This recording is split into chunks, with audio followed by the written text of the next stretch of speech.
Giàng A Trương. Có. Giàng Thông Minh. Có. Giàng Chu Mừng. Có. Giàng A Cường. Có. Giàng Thị Hương.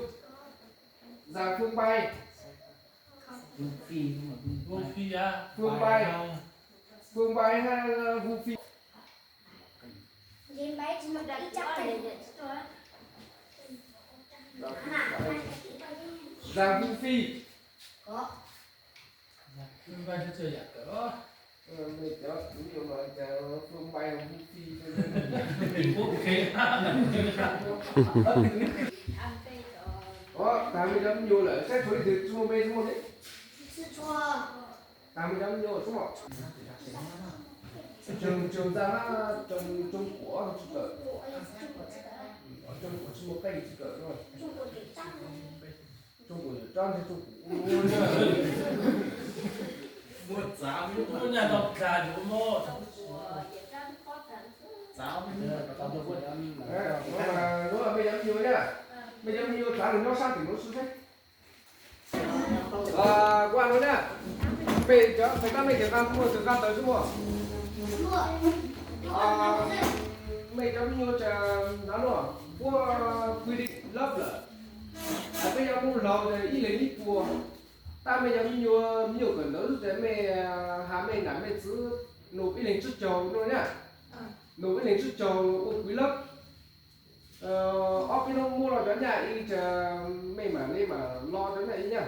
Hà mày nắm mày giữ tăng chút trầu quý lớp của là bây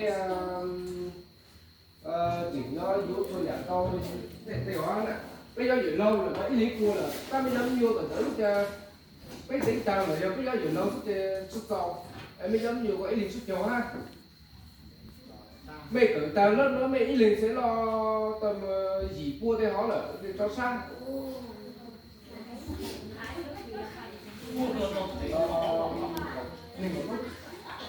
nên đổ nó để cua lo liền cua xanh cho nên mình tăng cái sau bán nào bán đâu cũng liền xuất cầu xanh chưa chính ra là ít của xuất ra là cái xã ví dụ là tới xuất chờ là cũng được rồi cũng bây giờ giờ lâu thì lấy của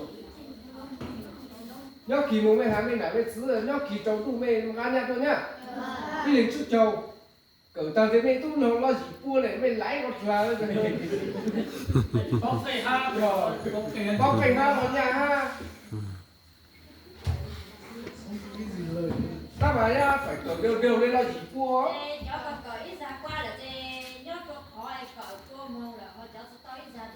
ít rửa thay gió mà xét mấy cháu cứ lo tí. Ta gió đủ thay gió. Thay gió chủ mình chủ sẽ lo tí lo thay gió mà cho nên khóa là bà lên chút tăng gió.